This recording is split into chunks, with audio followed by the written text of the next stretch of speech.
দিয়েছি, মরবো না কে জানে, এই আমায় দেখে হঠাৎ এমন চমকে ওঠার মানে।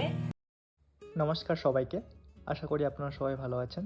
বাংলা ককপিটে আপনাদের সবাইকে স্বাগত জানাই। চলুন আজকের আপনাদের দেখাই যে প্লেনে আমরা ট্রেনিং করি, অর্থাৎ সেসনা 172, এই ছোট্ট প্লেনটির ভেতরে কি কি আছে। আপনারা বুঝতেই পারছেন যে এটা প্লেনের ককপিট, দেখতে পাচ্ছেন আপনারা।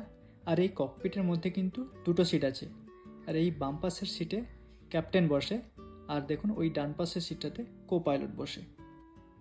এবার আপনাদেরকে ক্যাবিন দেখাচ্ছি। দেখুন এই আমাদের প্লেনের ছোট্ট ক্যাবিন, যার মধ্যে প্যাসেঞ্জারের জন্য অনলি দুটো সিট আছে। আর এই দেখুন, এই জায়গাটার নাম হলো ব্যাগেজ কম্পার্টমেন্ট।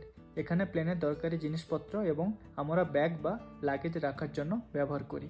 এই হলো আমাদের ছোট্ট ট্রেনিং প্লেন, যার নাম সেসনা 172। আর আপনারা দেখলেন এই প্লেনের ভেতরের দৃশ্য। আজ এই পর্যন্ত, ফিরছি আগামী পর্বে।